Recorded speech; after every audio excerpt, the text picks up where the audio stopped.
Olá pessoal, aqui é o Douglas e hoje nós teremos mais uma aula de métrica. Hoje nós vamos ver o poema que está na página 184, é 184, né? Na página 184 do livro de vocês, tá? Do livro do Jacinto. Então, mais uma leitura complementar, Sympleroti con anagnosma. E este poema aqui é do Anacreonte, tá? O último tinha sido do Mesomedes, né? Vocês já viram um poema do Anacreonte? Eu acho que essa aqui deve ser a terceira aula de métrica que vocês têm, né? O terceiro poema metrificado. O primeiro foi do Anacreonte também, aquele do Pantapine. O Pantapine, né? Tudo bebe, aquele que vocês já devem ter visto, também é do Anacreonte, tá? Então, este aqui é o Perigérontos, tá? Peri, vocês já conhecem essa preposição, né? Significa acerca de, ao redor de, né? Aqui né, é naquele sentido de argumento, né? De, realmente, a respeito de, né? Acerca de, a respeito de, né? Sobre, tá? Então, é só a gente lembrar de perímetro, né? O que cerca. O que cerca a gente, então, é acerca de. E com esse significado, essa preposição peri, ela rege genitivo, né? E gerontos, né? É uma palavra de terceira declinação, por isso, terminação em os, né? O genitivo singular da terceira declinação termina em os, né? E é de tema em consoante, tema em NT. Então, perigérontos, tá? O acento fica no gué, viu, gente? Aqui não tá porque tá em letra maiúscula, mas o acento fica no gué. O acento só vai andar aqui pro ron quando a última sílaba for longa, por causa daquela lei que existe, né? Aquela regra da prosódia do grego, que quando temos quando a última sílaba, né, numa palavra que tem mais de duas sílabas, quando a última sílaba é longa, é impossível que o acento fique aqui na primeira, né? Ela puxa o acento para a segunda, né? E geralmente é acento agudo, né? Inclusive, quando ela está aqui na primeira, né? Quando tem mais de duas, quando ela está aqui na primeira, na antepenúltima, com certeza vai ser um acento agudo, né? Não tem como o acento circunflexo, o máximo que ele chega é aqui na penúltima. Mas enfim, isso não vem ao caso agora. Então, perigérontos, sobre, acerca do velho, acerca de um velho, tá? Aqui é indeterminado. Então, acerca de um velho, acerca de velho, né? Então, é qualquer velho, não é um velho, um idoso qualquer, né? Mas acerca de um velho, a gente poderia até traduzir, se quiser, acerca dos velhos, né? Porque no português, quando a gente usa o plural dá essa ideia indeterminada às vezes. Mas é essa a ideia. Então, acerca de um velho, né? Ele está explicando aí, definindo o que é um velho. E então, como já é de nosso costume aqui, nós vamos primeiro fazer uma leitura prosódica, né? Eu faço umas duas vezes. A primeira é mais superficial, a segunda leitura eu enfatizo mais os tons, né? Prosódicos ainda. Depois a gente traduz e depois da tradução a gente expande, né? Aí a gente vai perceber qual é o metro usado nesse poema, tá bom? Então, a primeira leitura, né? Philo geronta terpnon. Philo neon choreuten. Geron zutan choreue. Trichas geron menestin. Aliás, desculpa, menestin. O estin aqui é enclítica, né? Sem acento. Tas de frenas ne adzi. ok? Agora, mais uma vez, vou tentar enfatizar mais os tons e a duração das vogais, porque aí envolve um pouquinho mais de esforço, né? Então, Philo gerontaterpnon, Philo neon choreuten, Geron drotan choreue, Trichas geron menestin, das de frenas neadzei. Tentei aí, mais ou menos, mas é bem isso, tá? Então, quando a gente tem um acento grave, né, a gente não põe tom nenhum, tá? Tem alguns especialistas que vão dizer que o tom, que o acento grave tem que descer o tom, tem que ser o tom grave, né? Como tem no mandarim, por exemplo, que é uma língua tonal. Mas eu acredito que não. Tá? Eu acredito que realmente é para eu acredito naqueles especialistas que dizem que o acento grave só marca que a palavra tem um acento agudo, mas ali naquele contexto ela cedeu, né, o acento cedeu o seu tom, enfim, para algum outro, né? Então, tas de frenas, aqui o frenas acabou prevalecendo, o fre, né, acabou prevalecendo, tá? Eu vou comentar rapidinho também sobre pronúncia, porque às vezes pode ter alguém que tenha dúvidas, tá? Pode questionar aí, não sei a minha pronúncia. O fi, tá? Eu costumo dizer para os meus alunos que é um P soprado, tá? Na verdade, é o primeiro, né? O primordial, digamos assim, lá do grego ático clássico seria esse, tá?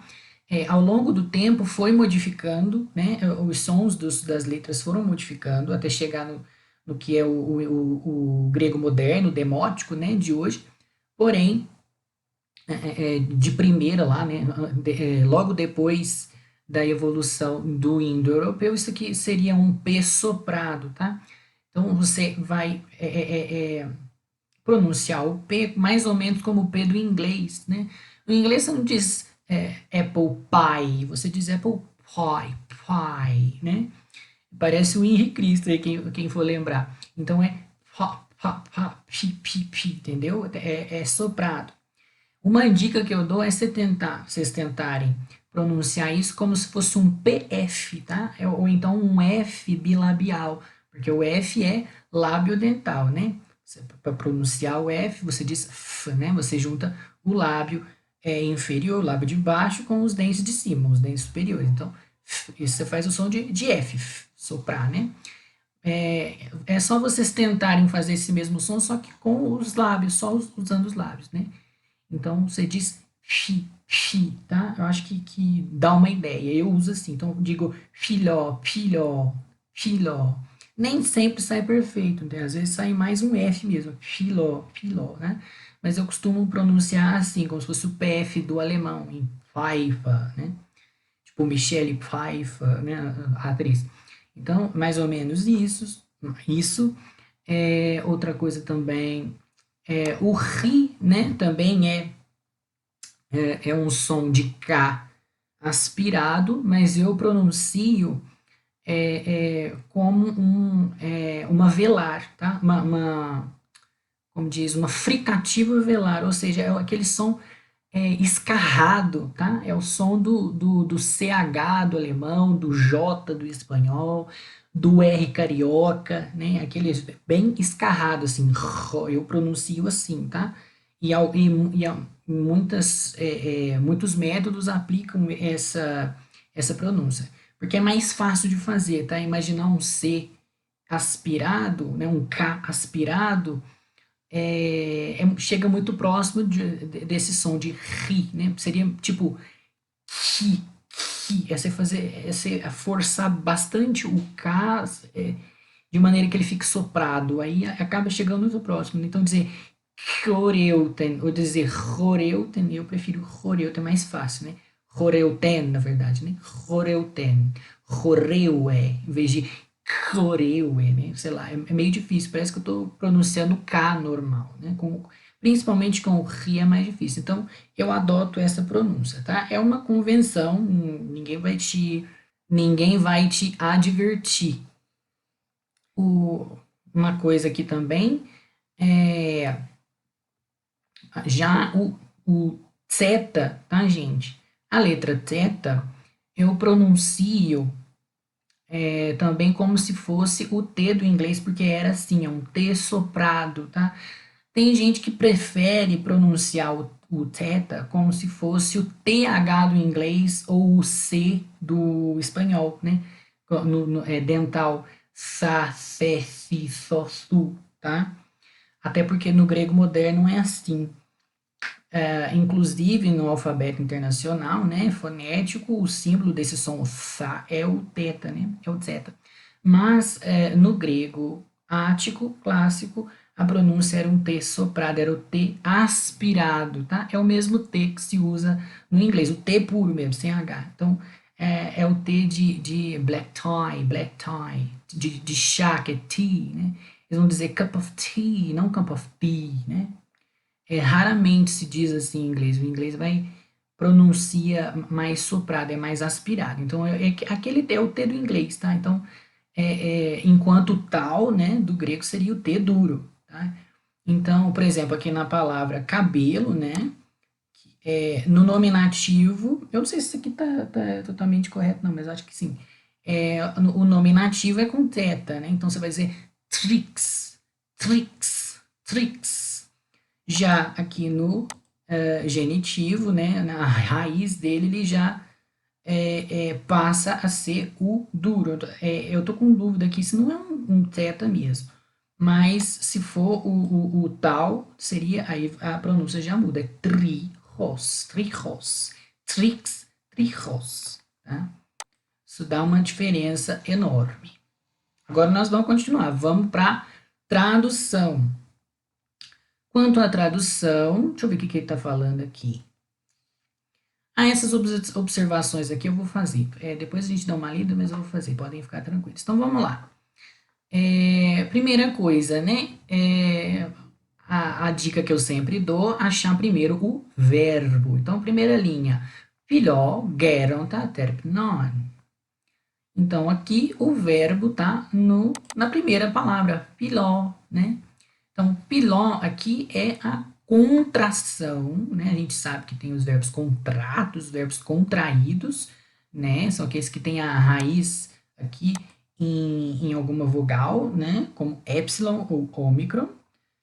Então, no caso aqui, o verbo original seria fileu, ele até coloca aqui, ó, o Jacinto. Então, pileu é amar, gostar de, né? Mas no grego ático, isso é característica do grego ático, principalmente, ter a contração. Então, filó, tá? Então, o epsilon com ômega fica com som ômega, né? Junta os dois se fundem e formam esse som. Então, filó, né? E aí fica perispômeno, ou seja, a última acaba tendo o acento circunflexo, porque aqui, né, no original você sobe no epsilon, pileo, você sobe aqui no lê e desce no ômega, então é pileo. E aqui, então, para compensar isso, vai ficar circunflexo, um filó, filó, tá? Então, filó, filó, então, eu gosto de ou eu amo, tá? No grego é transitivo direto, então ele precisa de um objeto direto, e o objeto direto a gente encontra no caso acusativo, né? E esses dois aqui, então, essas duas palavras formam um sintagma, que Aí já comecei com as nomenclaturas esquisitas, né, gente? Então, sintagma, na verdade, é um grupo de palavras que tem uma função só, na verdade. Então, aqui a gente tem um sintagma, ou seja, duas palavras que servem de objeto direto para o piló, e eles estão no acusativo singular, porque o único caso que pode dar um objeto direto é o acusativo, né? Singular ou plural. E aqui, então, a gente vai analisar a terminação e vai ver, né? Então, a gente tem um alfa aqui no final. O alfa é marca de acusativo singular da terceira declinação, né? Das palavras que tem tema em consoante, né? Então, geronta, aí, acusativo singular. Beleza, né? Então, se se o alfa aqui representa o acusativo singular, para saber o nominativo, a gente tira o alfa, né? Vai sobrar a raiz é em T, né? A gente sabe que nesse caso aqui, né, as palavras da terceira declinação que tem como raiz o NT, no nominativo vai perder esse T, né? E a última vogal vai se alongar, né? E é isso que a gente vê aqui, ó. O nominativo está dado aqui embaixo. Geron e o genitivo gerontos, tá? Então é assim, geron. Você tira o alfa, fica com a raiz aqui, geront, né? Fica com T aqui no final.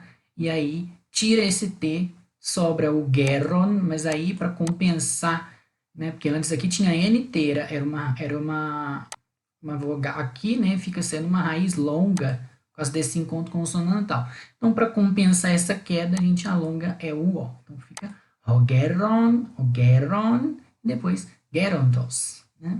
No genitivo. Então, velho significa velho, Hogeron, tá? Então, eu amo um velho, tá? Como tá sem artigo, sendo poema, sendo verso também por causa da métrica, a gente pode às vezes traduzir com o artigo definido mesmo sem ele estar aqui, tá?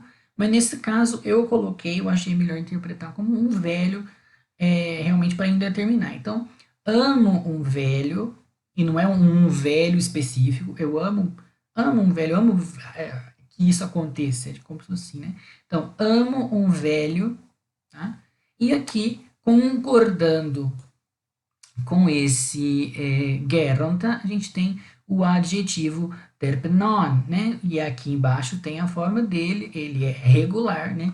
Terpnos, terpné, terpnon, significa alegre ou agradável. Então, alegre, né? E aqui ele tá, né, concordando com o geronta no acusativo singular. O acusativo singular, o geron, né, é masculino, ele é de terceira declinação, mas ele é masculino, hogeron. Então, para concordar com ele, a gente coloca no acusativo singular masculino, cuja terminação é on. Então, filó, geronta terpnon, a gente já tem a tradução da primeira linha, que é amo um velho alegre, tá? Mas quem quiser pode colocar com o artigo amo o velho alegre. Eu acho que deixar sem nenhum fica esquisito. Amo o velho alegre, fica estranho. Mas amo um velho alegre, amo o velho alegre, tá? Depois, segunda linha, de novo, piló, neon, horreuten, mesma coisa, tá, gente? Então, o verbo, de novo, piló, eu gosto de, ou eu amo, né? E a gente tem mais outro sintagma aqui, que é o objeto direto desse piló, né? Então, a gente tem aqui neon, horreuten, né? Então, duas terminações aí de acusativo singular. On é terminação do acusativo singular masculino, né? Da segunda declinação de teminhó, né? Então, aqui embaixo ele também dá, tá? Na verdade, esse neon aqui, né? Neos, é um adjetivo que foi tomado aqui, não, se bem que não, que é adjetivo mesmo.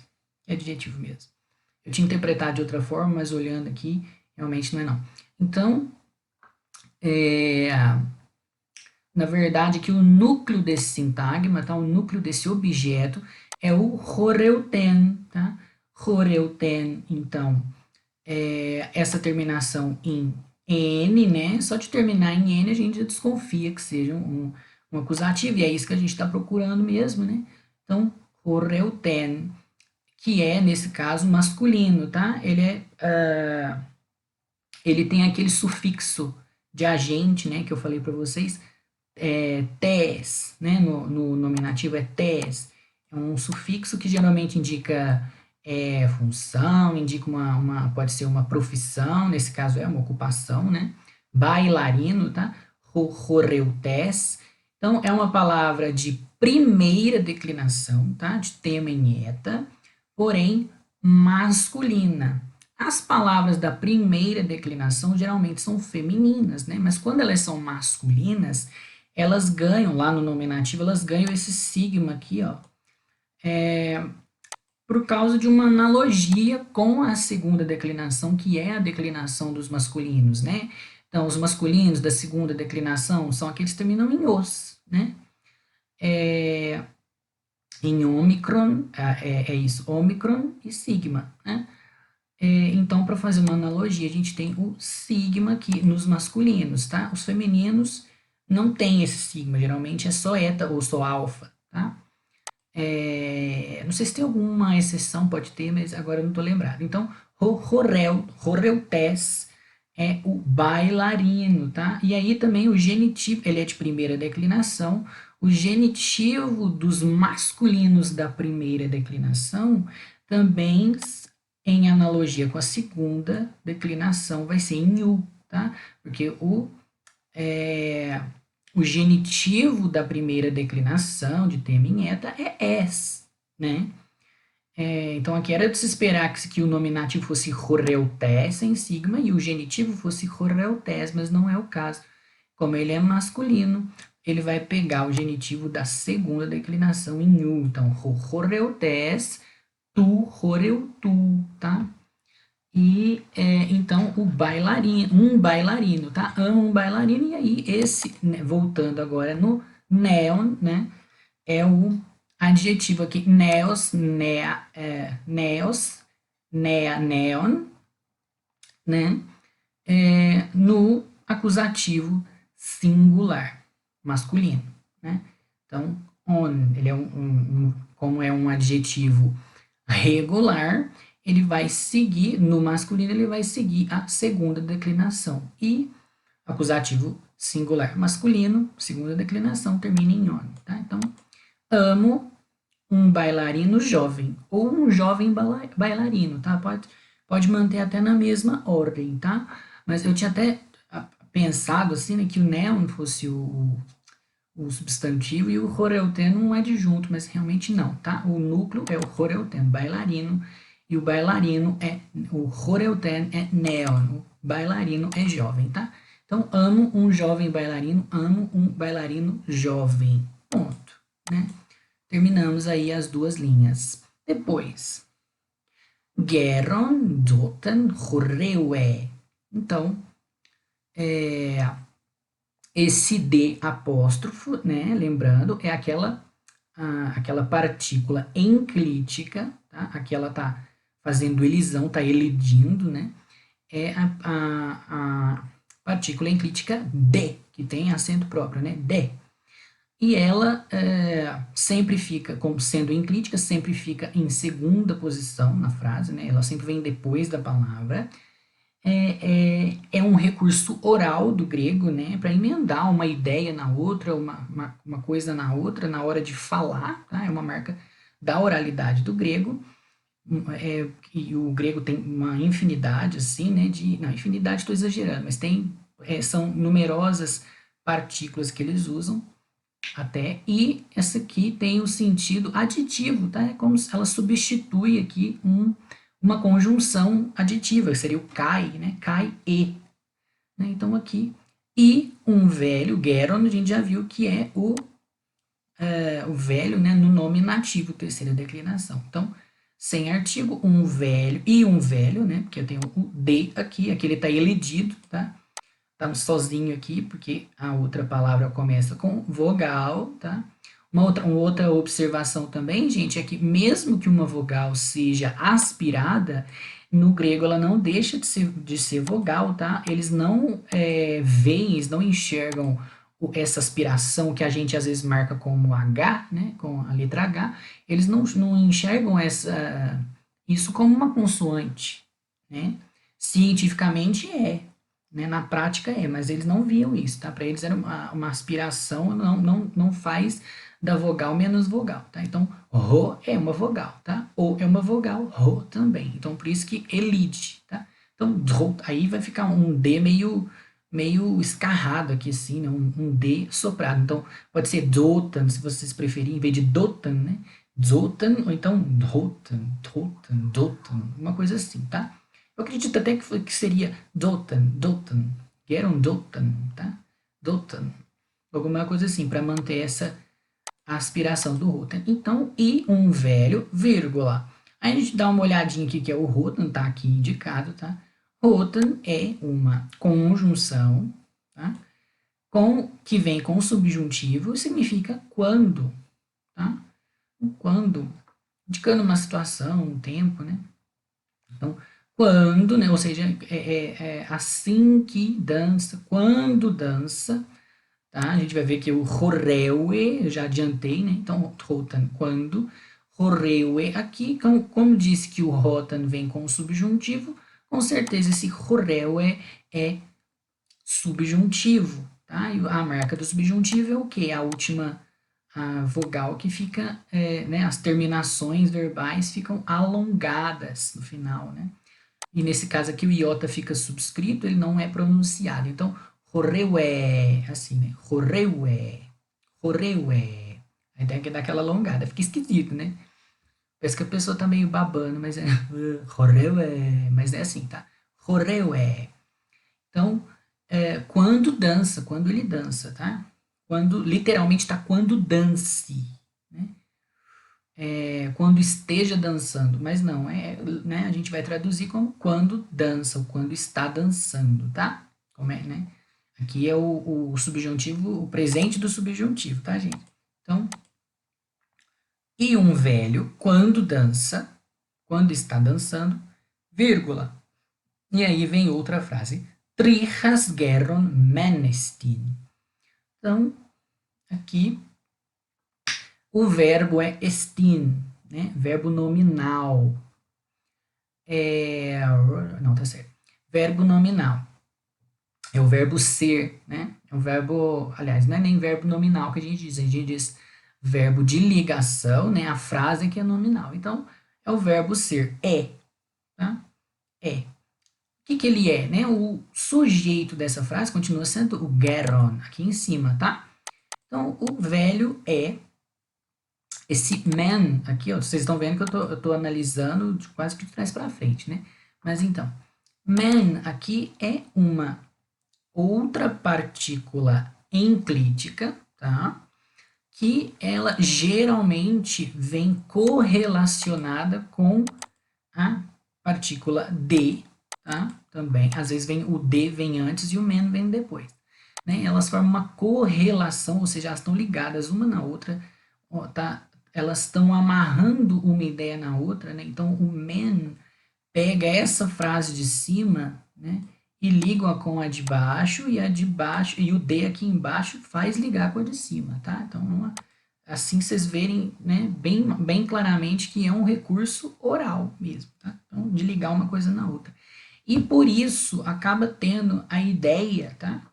De, né, na hora de traduzir, por um lado acontece alguma coisa, por outro, outra coisa, né?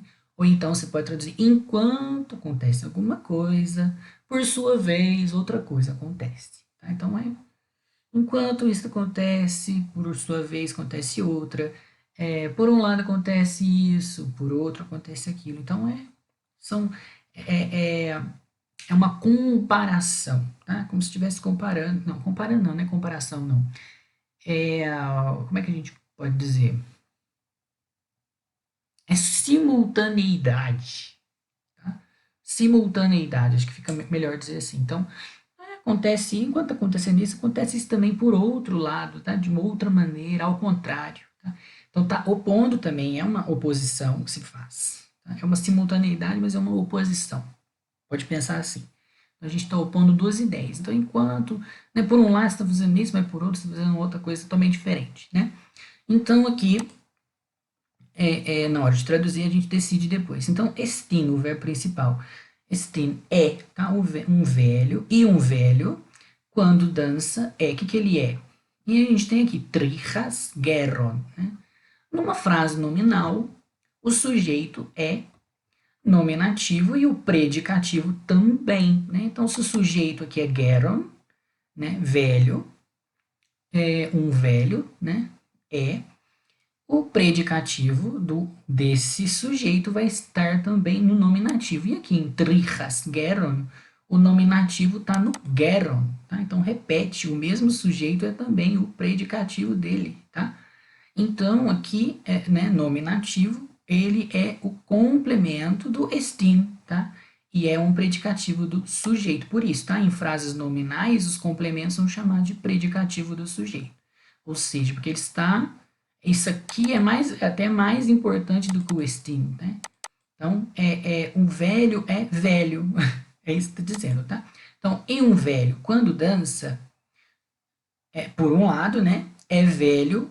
E aí nós temos aqui probleminha, né? E esse acusativo? Isso aqui é um acusativo plural, tá, gente?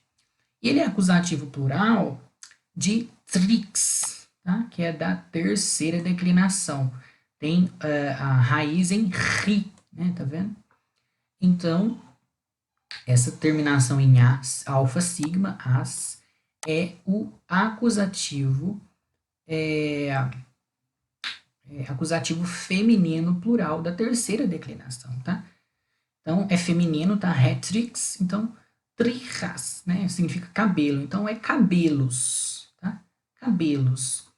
Mas é cabelos, então, acusativo plural. Por que que tá no acusativo aqui se o verbo principal não é um verbo de ação, é um verbo de ligação, né? Um verbo nominal. E aí? Aí nós vamos cavucar aí na gramática grega e nós vamos achar um trem muito esquisito que se chama acusativo de relação. E aí apertou, né, gente? O que quer dizer? Um acusativo de relação é um termo que se coloca no acusativo para dar a ideia de relacionamento com alguma coisa. Então, a gente vai traduzir, para vocês entenderem, né, mais praticamente, de modo mais prático, a gente vai traduzir como em relação a tal coisa, ou então, quanto a tal coisa, acontece isso, aquilo, tá? Então, para dizer isso no grego, para você dizer em relação a tal coisa, quanto a tal coisa, você vai usar o acusativo de relação. É só usar o termo, a coisa, né? E colocar no acusativo, ou singular ou plural, né? Então, aqui, esse acusativo não é objeto direto de verbo nenhum, tá, gente? Ele não está como objeto de verbo nenhum, né? O acusativo é o caso do objeto direto, sim, mas ele pode assumir outras funções, que é o caso. Então, aqui, em relação aos cabelos, por um lado, é velho, tá? Então, e um velho, quando dança, em relação aos cabelos, ou quanto aos cabelos, tá? Aqui não tem o artigo, por causa da métrica também, mas aí a gente coloca, porque senão fica feio. Então, em relação aos cabelos, quanto aos cabelos, por um lado, né, é velho. Um velho, quando dança, em relação aos cabelos, por um lado ele é velho. Ele continua sendo velho quando ele dança no cabelo, tá? Então, em relação ao cabelo dele, ele ainda é velho. Ele é velho, ok? Continuando aí. Espero que vocês tenham entendido, né? A gente não tô aí ao vivo, né? Se alguém ficou com dúvida, mas enfim. Então, literalmente aqui, esse acusativo de relação é em relação aos cabelos. Velho, por um lado, é. Né? Então, só que esse geron aqui é predicativo, não é o sujeito. O sujeito, que é geron, também está em cima, tá? E um velho, quando dança, e aí é o restante da frase, né? E um velho, quando dança, né, é, por um lado, velho em relação aos cabelos, ou em relação aos cabelos, é velho, por um lado, é, né? Velho, por um lado, é. E por outro lado, então, já, né, fazendo a correlação com o man, temos esse outro de aqui, né? Então, por outro, né, a gente está aqui na segunda posição, vem depois da primeira palavra, né? Mas a ideia, digamos assim, começa aqui, tá? Então, aqui a gente tem, né, não o de, então, por outro lado, né, em correlação com o men, nós temos tas prenas neadzei. E aí, o verbo é neadzei.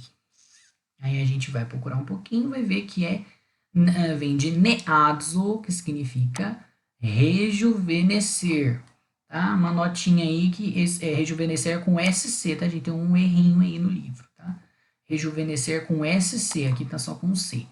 Então, neados, eu até pesquisei para tirar a dúvida. Eu até achei que fosse com C, achava também que fosse com C, mas o meu Word corrigiu para com SC, aí eu fui pesquisar e realmente é com SC, tá? Então, neadzo, rejuvenescer. Então, aqui, né, terminação ei, terceira pessoa do singular, do presente, do indicativo ativo, né? Então, rejuvenesce, né? E o sujeito continua sendo o velho, tá? E um velho, quando dança, por um lado, né, em relação aos cabelos, é velho, e por outro, continua sendo ele. O que acontece com ele? Ele rejuvenesce, neadzo. E ele rejuvenesce o quê? Tá? Não é ele mesmo aqui. Né? Poderia ser, ele se rejuvenesce, ele rejuvenesce, fica jovem, mas aqui não é, tá? Aqui é tornar jovem alguma coisa. Então, ele, né, como se ele... como é que a gente pode dizer também? Tornar novo, novificar, existe isso? Não. Tornar novo, rejuvenescer. Então, a gente está, né, o objeto desse nease, complemento, só pode estar em que caso? No caso acusativo, que é o caso do objeto direto, tá? Então, a gente procura que só está sobrando tas plenas, o de tem correlação com o men. Então, tas plenas, tas, a gente sabe que, só de bater o olho, a gente já sabe que se trata de um artigo, né? E pelo artigo, a gente já resolve muita coisa, né? Se vocês memorizarem um artigo, já resolve muita coisa. Tas é o artigo feminino, acusativo plural. Acusativo feminino plural, né? Então, basta então saber o que é o frenas, né? Então, a gente tem uma terminação aqui de acusativo feminino plural, né? Aqui poderia ser tanto da primeira declinação quanto da terceira, tá? Porque na primeira e na terceira declinação, né, no caso da primeira declinação, é as femininas, né? Os masculinos vão pegar o genitivo lá da segunda. Mas no caso dos femininos da primeira e na terceira declinação, a terminação de acusativo plural é as, né? Alfa, sigma. Então, aqui a gente dá uma olhada, vai lembrar, quem tiver memorizado, né? A palavra é friend, tá? A terceira declinação, com o genitivo prenos, tá? E é feminina essa palavra. Pode significar ânimo, alma, coração, é aquilo que vem de dentro, tá, gente? É o que vem de dentro, é o que tá dentro. Aqui no peito, principalmente. Então, isso é pren. Bom, então, pren aqui, eu acho que fica legal alma, tá? Então, e geralmente, tá, gente, vem no plural. Tá? Geralmente vem no plural. O pren aqui geralmente vem no plural. Então, a gente pode traduzir no singular mesmo estando no plural. Então, ele rejuvenesce a alma, ele rejuvenesce os ânimos, se quiser manter o plural, né? Rejuvenesce os ânimos, rejuvenesce a alma, rejuvenesce o coração, tá?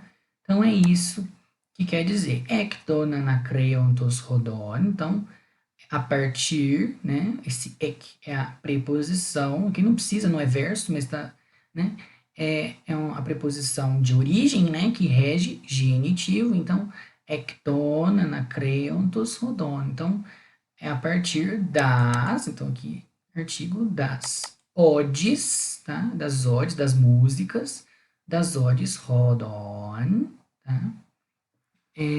Aliás, não é aspirada, é odon, é ectonodon, né? Anacreontos, de anacreonte, genitivo aqui, tá? Então, a partir, literalmente tá a partir das de anacreonte odes. Bem assim, né? Então, a tradução toda ficou assim, né? Eu coloquei aqui do meu jeito, mas vocês podem fazer qualquer adaptaçãozinha, tá? A gente não quer também... a gente também não quer corromper muito o texto, né? Mas então, amo um velho alegre, amo um jovem bailarino, então um bailarino jovem, né? Pode ser também. ama um bailarino jovem, mas um velho, aqui eu até coloquei mas, tá? Pode ser e um velho quando dança. Eu coloquei mas porque tá falando de um velho e de jovem, né? Mas um velho quando dança, quanto aos cabelos, por um lado é velho, por outro rejuvenesce a alma, quer dizer, ele se torna jovem, tá? Então é isso que está falando. Ele gosta de um velho alegre e de um bailarino, uma pessoa que dança jovem. Mas quando o velho dança, ou seja, quando o velho faz o papel do bailarino, quando ele baila, quando ele dança, aí ele pode até ser velho no cabelo, né? O cabelo branco, o cabelo grisalho ali. Aquilo pode até indicar que ele é velho, mas ele acaba sendo novo. A alma dele é de um jovem quando ele está dançando, né? Então, esse é um poema, tô falando que é acerca de um velho, né? Mas, na verdade, eu tô falando da dança do velho. Então, fica aí a dica, né, gente? E é muito bonitinho mesmo. Aqui na minha cidade, por exemplo, lá no coreto da praça da cidade, agora na pandemia não, mas de fim de semana, sempre tinha alguns violeiros lá cantando e os velhinhos dançando, é a coisa mais bonitinha do mundo de ver. É muito fofo. É bem legal. E realmente, né? Nunca é tarde para a arte, não é tardia para ninguém, né? Então, vamos dançar mais, cantar mais, né? Então, seguindo aí, o exercício então diz as queses, né? Opa, acho que tem um. Ah, eu acho que tem um errinho aí. Eu acho que depois do eta não tem Y, não, ó. Eu acho que é só eta. Tem que descobrir aqui nos outros, mas depois vocês dão uma olhada aí no livro, né? Depois eu vou conferir também, mas acho que esse Y aqui tá no lugar errado. Acho que é só eta, tá? As queses, né? Então, tarefas. Número 1, leia o texto, já lemos. Procurando entendê-lo, acho que a gente já entendeu, e traduza-o por escrito em seguida. Atenção para o uso do acusativo de relação do quarto verso, a gente viu isso, falei para vocês, né? Então, geron, nestingeron, trijas, seria a ordem direta, né? Lá tá assim, trijas, como é que é? Trijas de? Não, trijas geron menestin. Trijas geron menestin, né? Então, o velho é velho com relação aos cabelos, quanto aos cabelos, tá? B, o uso das partículas correlatas, tá? Então, a gente chama isso de correlação, men e de, por um lado, mas por outro lado, né? Ou então, enquanto, por sua vez, mas por sua vez, pode ser assim também. 2. Experimente expandir os versos e descubra o método utilizado no poema. Trata-se de um dos modelos que você já conhece, tá? E é porque, gente, ele tem o mesmo método da outra ode de Anacreonte que a gente viu. A gente viu uma do Anacreonte, uma do Mesomedes e essa aqui do Anacreonte de novo.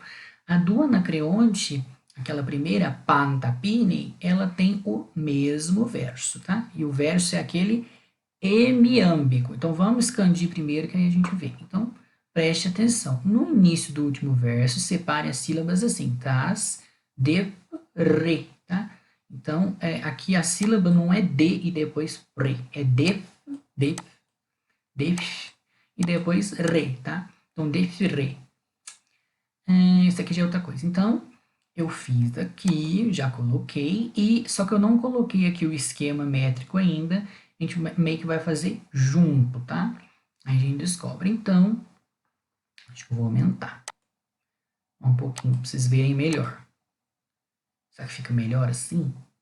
Ai, ai, ai. Deixa eu ver se tem como colocar as margens mais estreitas um pouquinho, que fica melhor. Ou não. Parece que não adiantou. Não, agora sim. Ficou melhor, né? Ver se eu consigo até mais. Um minutinho. Aí, assim tá bom. Acho que tá bom, né, gente? Espero que vocês estejam conseguindo ver. Então, primeiro verso, né? Eu dividi as sílabas aqui. Então, ficou assim, né? Fi, lo, ge, ron, ta, terp, non, né? A gente tem aí 7 sílabas métricas, tá? Então, depois, fi, lo, ne, on, ro, reu, ten, tá? Depois, ge, ron, du, tan, ru, reu, tá? Quando chegar aqui eu vou explicar um detalhezinho para vocês. Depois, tri, ras, ge, ron, me, nes, tá? Não tá na mesma palavra, tá? O men é men, es, tá? Mas junta aqui, o n junta com es, formando uma sílaba. Então, nes, tin. Depois, tas, de, re, aqui, né? Seguindo a dica que o próprio Jacinto deu. Tas, de, re, nas, ne, a, zei, tá? Então, vamos lá. Primeiro verso, né? Então, a gente tem aí. Na primeira coluna, o livro já dá que é ancipit, tá? Quer dizer que a primeira sílaba desse metro, né? Pode ser tanto longa quanto breve. Aqui, gente, só o tas é longo, tá? O resto é tudo breve. Fi é breve, fi é o mesmo de cima, né? Ge aqui, né? Com epsilon é breve. Tri aqui, tá? É breve, o iota é breve, só o tas aqui, que é longo, tá? Então, permitiu ser um longo, é ancipit. Na segunda, então, aqui. Então, ló, né? Ló, óbvio, é longo, né, gente? Um ômega de baixo, mesma coisa. Depois, o ron aqui do Geron. Ron, longo também, né? Ele é longo por dois motivos. Ômega e o N antes do D formando um encontro consonantal, né? Então, se vocês verem eu já separando a sílaba aqui, se a sílaba já termina com consoante, né? É uma sílaba, já é uma sílaba travada, já é um encontro consonantal com a próxima sílaba. Então, você já pode marcar que é longa. Então, longa, longa, longa. Depois, o ras aqui também é longo, tá, gente? O acusativo plural, esse alfa, sigma do acusativo plural, ele é longo, tá? Ou não, peraí, deixa eu dar uma pesquisada, porque tem que lembrar também que trihasa aqui é de terceira declinação.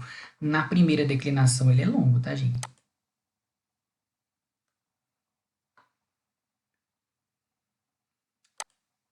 Não, acabei de conferir aqui, realmente é breve, não, nesse caso aqui é breve, porém, o alfa é breve, porém, a sílaba é longa porque o sigma encontra com o gama, então longo. Então tem agora todos longos, né? E aqui também o epsilon é breve, mas faz encontro consonantal o fi com o re, né? Aqui com o ro, o r, o f com o r, vou dizer assim, né? Então, a sílaba acaba alongada. Então, se tudo aqui é longo, aqui a gente vai por sinal de longo. Já tem aqui, eu só coloquei de branco, vou revelando, tá? Depois, então, terceira sílaba.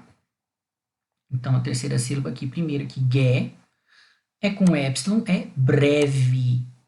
Epsilon, de novo, né, é breve. Com ômicron, do aqui, do, né? É ômicron, então é breve. Ge, epsilon, é breve. Re, com epsilon, é breve. Todos breves. Então, essa terceira sílaba provavelmente breve, tá? Obrigatoriamente breve. Depois, a gente tem, primeiro aqui, ron, é ômicron, então é breve, porém, o N aqui, eu misturo o nome das letras, tá, gente, em grego e em português, mas espero que vocês entendam. Então, ou eu falo ni, ou eu falo N, mas vocês vão entender. Então, o N aqui encontra com o T, né?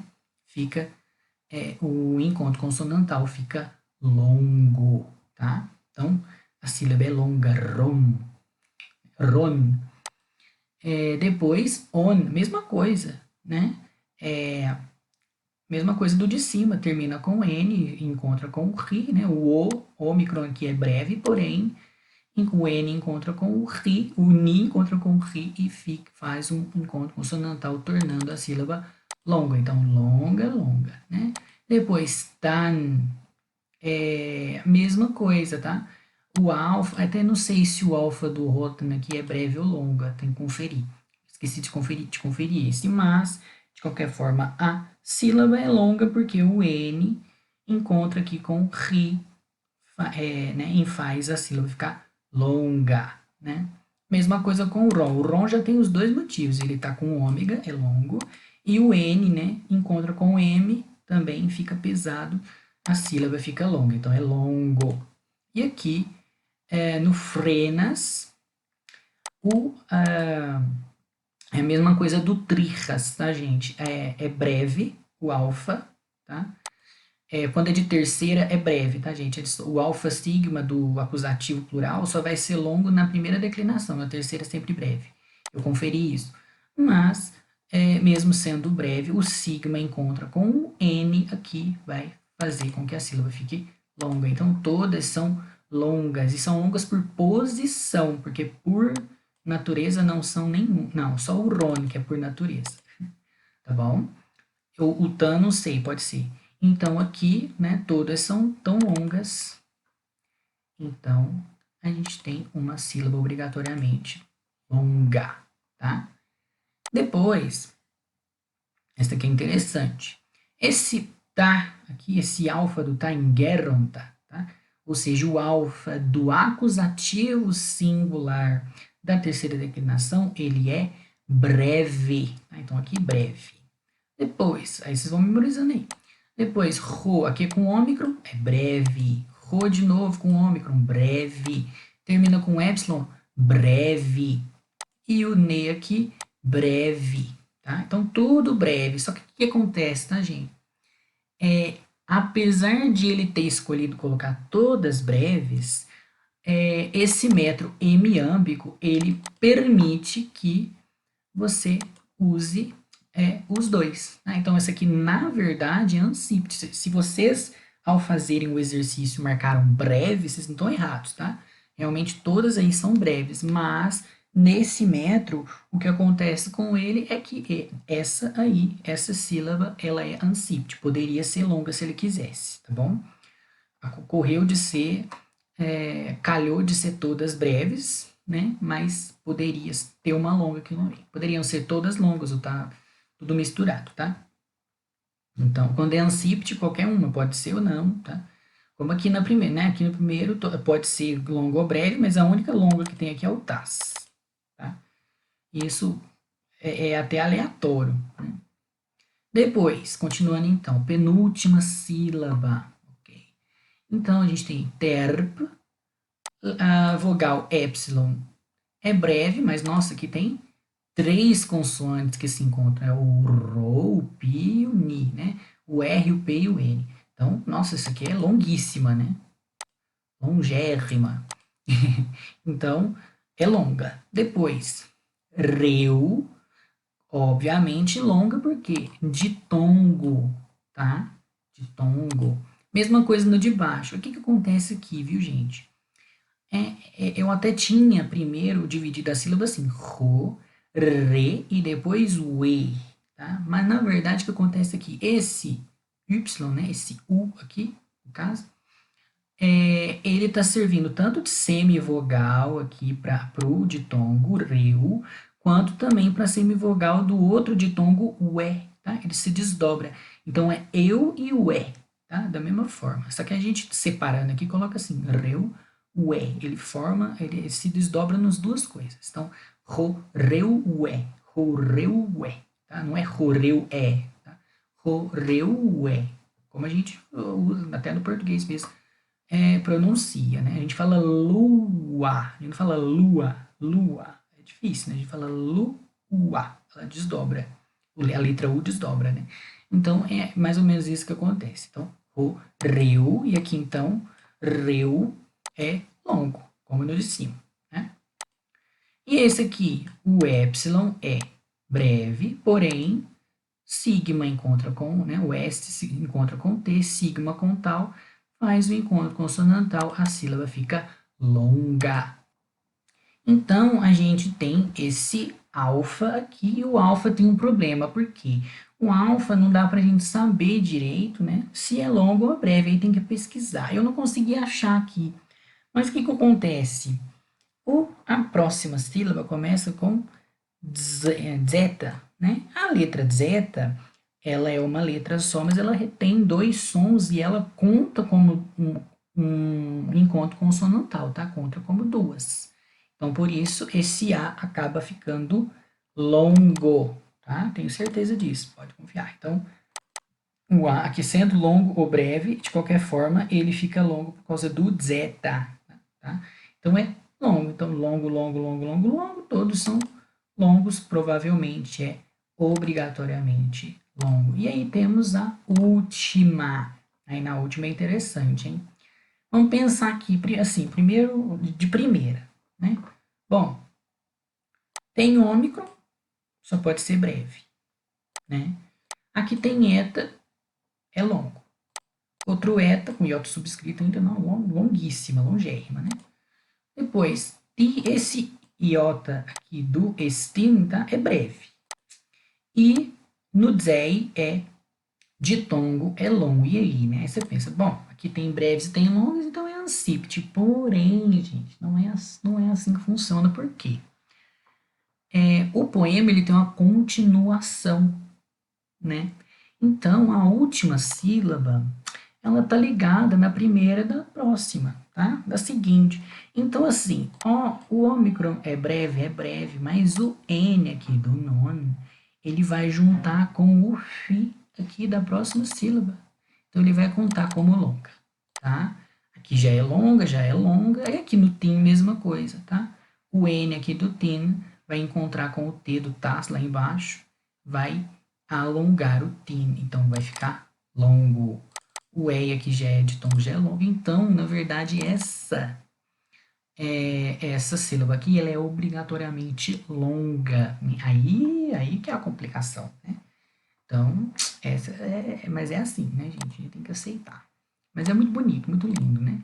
Então, o esquema métrico fica assim, é ancípite, longa, breve, longa, ancípite, longa e longa, tá? A gente analisando aqui, a gente pensa, bom, o métrico que o Anacreonte mais usa e que a gente tem visto aí é o pé, né, que a gente mais tem visto é o jâmbico, né? O pé jâmbico ou jambo é aquela combinação de breve e longa, né? Então, você tem uma breve e longa, você tem um jambo. Taran, taran. Esse é o ritmo do. Só vocês lembram assim, tá?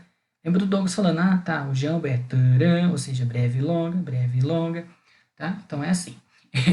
E aqui a gente tem, então, ancite e uma longa. Aqui, então, é um jambo, só que a primeira sílaba do jambo, desculpa, pode ser longa também, né?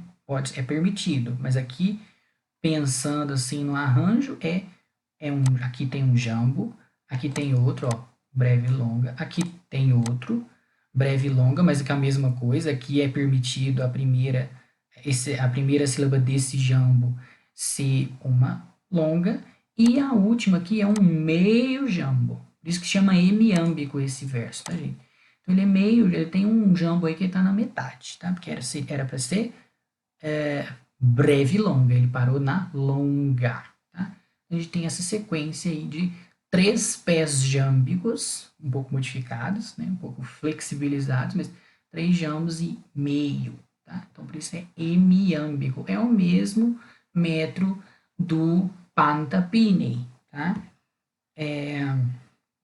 Então, o ritmo vai ficar da seguinte forma. O ritmo forte, a sílaba forte vão ser esses aqui.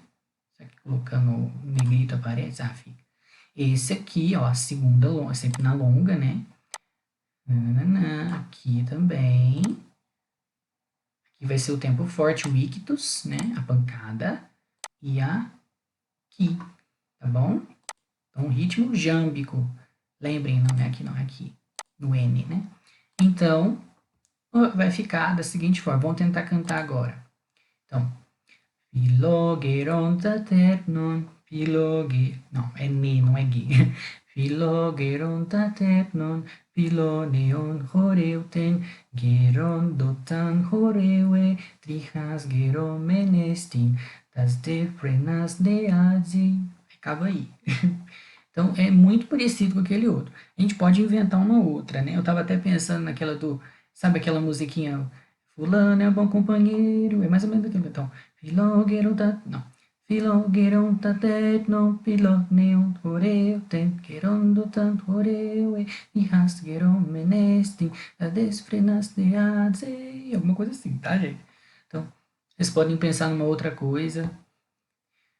Vou tentar fazer Não, mas essa música é alegre, né, gente? Tem que ser mais assim mesmo. Então, Filogueirão tatepnon, Filoneon horeu ten, Gueirão dotan horeu e, Rihasgueirão menestin, Tadesfrenas neadze. Alguma coisa assim, tá? Vocês podem pensar em vários, né? Quem for músico aí vai entender melhor. Então, o ritmo tá definido. Mas aí você vai arranjar esse ritmo da sua maneira, da maneira que você quiser. Isso é musicar, né? E nós estamos falando de métrica, não de música. Se fosse falar de música, nossa, as oportunidades, as possibilidades são imensas, são infinitas quase. Então, dá para você colocar qualquer arranjo aqui. Deixa eu pensar em algum outro. Pode ser assim. Filogueirão taterno, filoneon horeu tem. Gerondo tancoreue, rasgueron menestin, da despenas de adze. Sei lá. E aí canta de novo. Filogueron tateknon, filoneum horeu ten, gerondo tancoreue, rasgueron menestin, da despenas de adze. Então, você pode também, tá, na hora de musicar e tal, fazer uma apresentação, você pode repetir algum verso, você pode escolher um verso aqui para ser o refrão, tá?